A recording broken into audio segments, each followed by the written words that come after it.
Bapa, Putra, dan Roh Kudus, amin. Bapa di surga, kami ucap syukur dan terima kasih bahwa kami merayakan Rasul Thomas.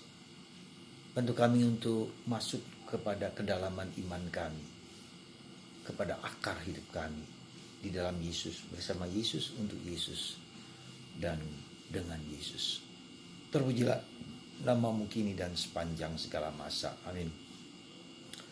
Para saudaraku terkasih, setiap kali kita merayakan Rasul, kita diingatkan bahwa gereja Katolik adalah gereja para rasul. Karena para rasul lah yang bersama-sama dengan Yesus tahu siapa Yesus itu. Secara manusiawi, secara ilahi, apa yang dilakukan Yesus, apa yang diajarkan Yesus, apa yang dirasakan Yesus. Menjadi seperasaan, sepikir dengan Yesus. Ya. Dan Yesuslah yang meminta para rasul untuk mewartakan kabar gembira, dan Yesus memberikan otoritas kepada para rasul. Karena itulah maka gereja kita, di mana Petrus sebagai pemimpin para rasul, ya, diberi kuasa lebih daripada rasul-rasul yang lain. Di atas batu karang ini akan kudirikan gerejaku. Batu karang itu siapa? Petrus. Petrus itu batu karang. Dan tidak ada satu kuasa manapun yang boleh, yang dapat menghancurkan gereja. Dari neraka sekalipun. Dan Petrus diberi kunci kerajaan surga.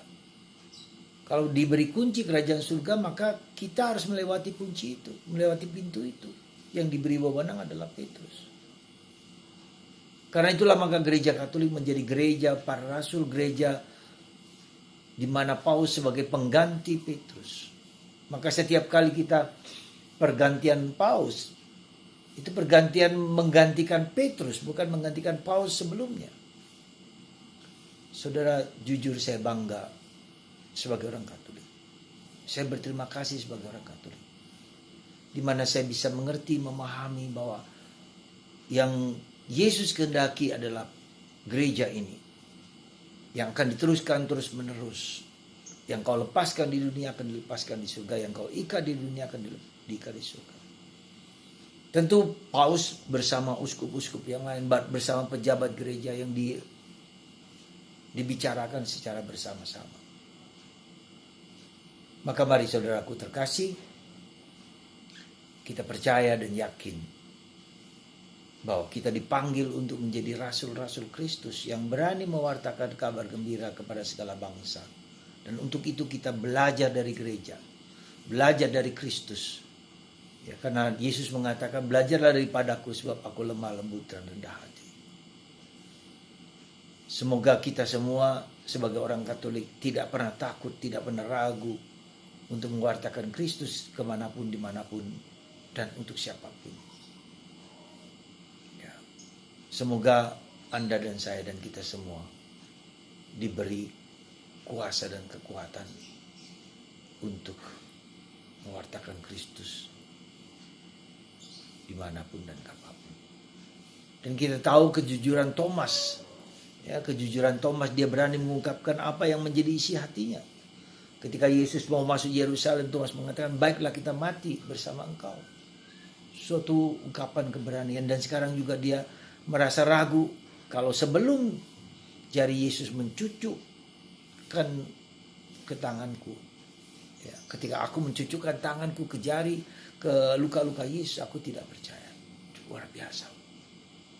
Jadi disinilah kita lihat relasi kita dengan Yesus, relasi yang jujur, tulus, apa adanya yang kita ungkapkan kepada Yesus.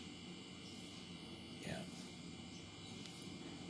Dan itulah bagian dari iman, dan itulah bagian dari doa. Doa yang tulus, yang jujur, mengungkapkan apa adanya kepada Tuhan Yesus. Perasaan hatinya, pikirannya, dan situasi batinnya. Mari saudara, kita seperti Thomas yang menurut cerita pergi ke India dan mewartakan kabar gembira di sana, dan bahkan katanya tubuhnya ada di sana juga di India. Sehingga ada ritus India, ritus Thomas di sana yang diakui oleh gereja sebagai Rasul Thomas. Semoga Yesus melimpahkan, memanggil kita orang Katolik menjadi Katolik yang sungguh-sungguh, Katolik yang berani, Katolik yang berani mengungkapkan apa adanya kepada Tuhan dengan tulus dan jujur, sehingga Tuhan berkenan datang kepadanya dan meyakinkan kita bahwa iman itu mengatasi segala panca indera, dari penglihatan, pendengaran, penciuman, perasaan, tapi lebih daripada itu.